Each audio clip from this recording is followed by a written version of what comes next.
이제 조금 어려운 게 공동사업 합산가세요. 이제 책을 쭉 보고 이제 스토리를 읽을 거예요. 이제 숫자는 똑같고 이제 갑을 병 똑같은데 이제 어떤 단서짐이 붙어야 되냐면 이렇게 공동사업 합산가세 규정이 적용되려면 두 가지 문구가 꼭 있어야 돼요. 첫 번째는 공동사업자 을병이 생계를 같이 하는 특수관계인이어야 되는 요건이 있어야 돼요. 생계를 같이 하는 특수관계인이어야 돼요.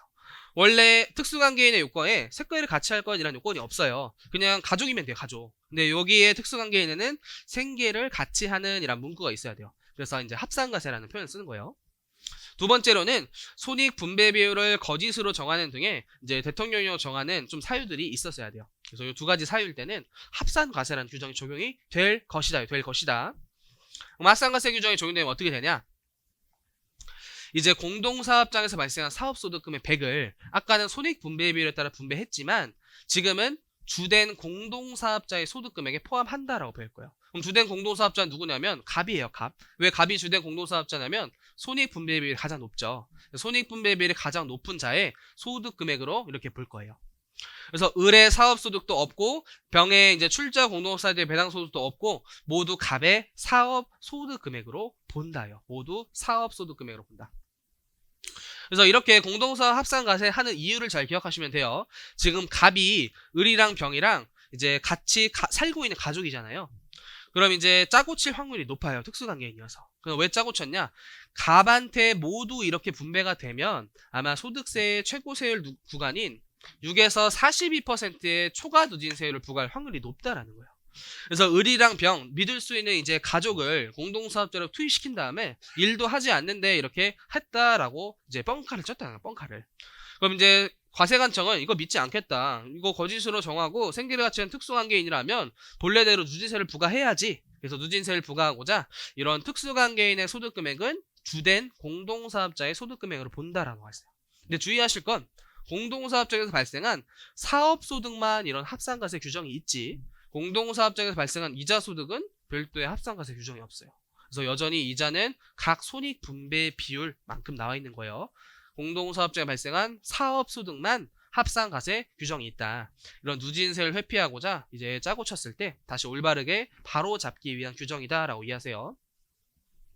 그때 주의하실 문구가 원래 공동사업은 개별 납세의무를 진다라고 배웠는데 이렇게 합산가세 규정이 적용이 되면 연대 납세 의무가 생겨요. 이제 을과 병한테 연대 납세가 있는데 주의하실 게 앞에 한도가 있다라는 표현도 잘 보셔야 돼요.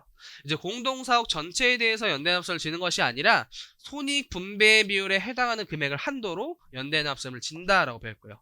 그럼 을은 30%, 100의 30%인 30을 한도로 연대 납세가 있고 병은 100의 20%인 20을 한도로 연대납세 의무가 있다라고 꼭 기억하셔야 돼요.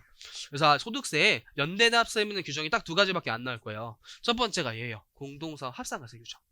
두 번째가 양도소득세에서 배우는 증여 후 양도행위의 부인 규정. 이럴 때 연대납세 의무가 있어요. 그것 빼고는 다 개별납세 의무이기 때문에 연대납세 의무 규정이 시험에 좀 많이 나오고 중요한 규정이에요. 그래서 이런 스토리를 짜서 이제 책의 내용을 좀 볼게요. 먼저 100페이지. 1, 2, 3단계라고 규정이 되어 있죠. 1단계는 공동사업 장별로 계산을 하고 그때 1거주자로 본다는 표현을 1거주자로 보아 납세의무를 진다는 게 절대 아니라 소득금액 계산만 한다. 계산만. 그래서 예접대비라고 좀 적어두세요. 예접대비. 소득금액 계산에 예접대비.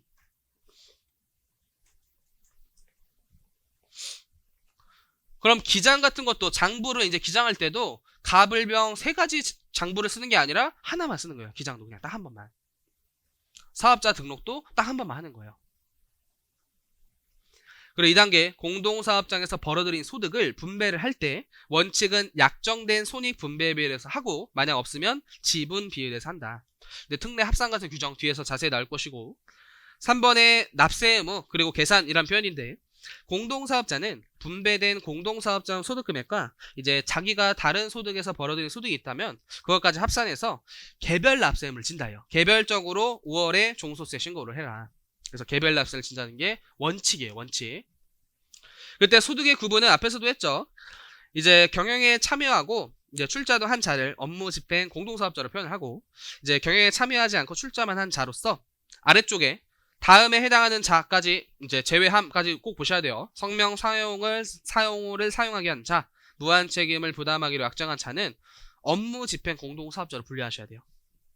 출자 공동사업자에서 제외함이라고 나와 있으니까 업무 집행 공동사업자가 돼요.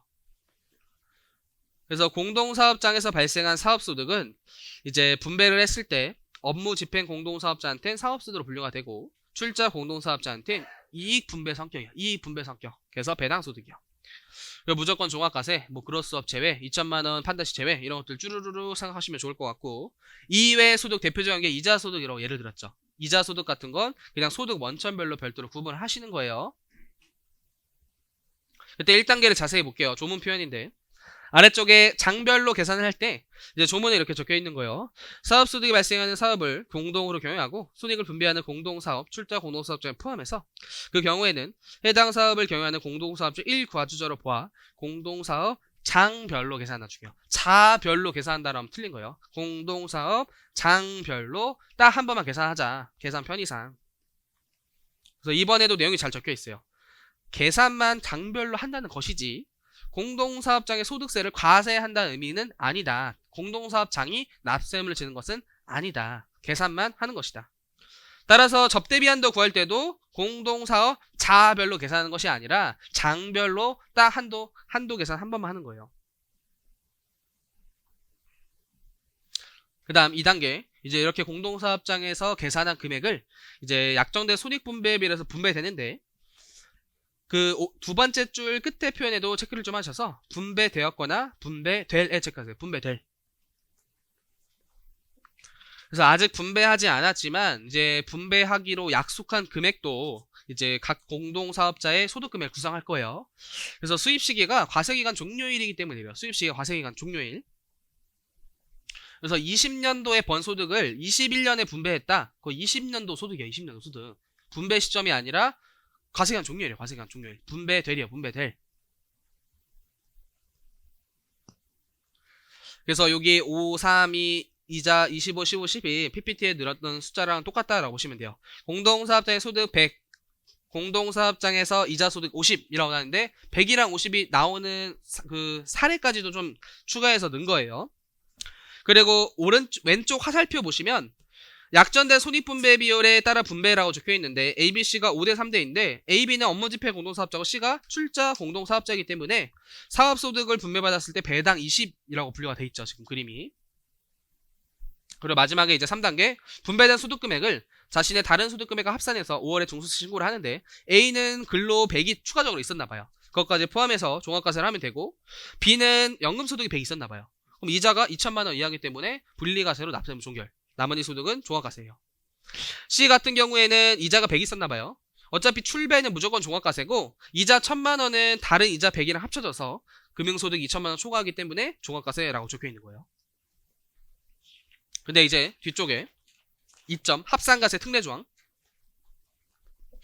의의 보시면 요건이 잘 있어요. 거주자 1인과 특수관계인이 공동사업자에 포함되어 있는 경우로서 손익분배 비율을 거짓으로 정하는 대통령령 사가 있는 경우에는 앞에서 배운 손익분배 비율에 따라 분배하자라는 규정에도 불구하고 그 특수관계인의 소득금액은 주된 공동사업자의 소득금액으로 본다라고 적혀있죠. 그리고 주된 공동사업자는 가로에 손익분배 비율이 큰 공동사업자가 원칙이에요. 원칙. 그래서 ABC에서 B랑 C가 특수관계인이래요. 그리고 조세 회피 목적이 발견이 됐다면 이제 B의 C의 소득금액은 모두 A의 소득금액으로 본다라는 규정 때문에 A의 사업소득이 100이라고 그림에 적혀있는 거고 그러나 여전히 이자는 합산과세 규정이 없어요. 이자는 그냥 각각 손익분배 비율 원칙에 따라 이제 분배하시면 돼요. 그때 합산과세 사유는 이런 것들이 있다 정도로 한번 읽어보시고 합산 대상자에는 요거는 체크하셔야겠네요. 생계를 같이 하는 특수관계인, 생계를 같이 하는 친족, 경제적 연관관계, 경영 지배관계 있는 자.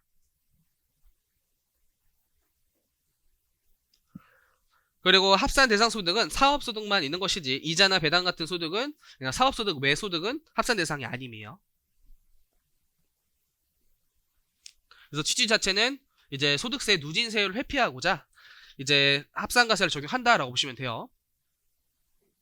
그때 주된 공동사업자는 원칙은 손익분배비율이 가장 큰 공동사업자인데 만약 손익분배비율이 5대 5예요. 그럼 같잖아요. 그때는 이번 규정을 적용시켜야 돼요. 그때는 공동사업소득 외의 종합소득금액이 많은 자. 근데 만약에 그것도 같다. 우연의 일치로 하필 같았다. 그럼 직전 연도 종합소득 금액이 많은 자. 우연히 또 같았다. 4번에 당해 사업의 과표 신고한 자. 우연히 같으면 이제 지우세요. 제끼세요. 1, 2, 3번까지만 좀 기억하자 그래도.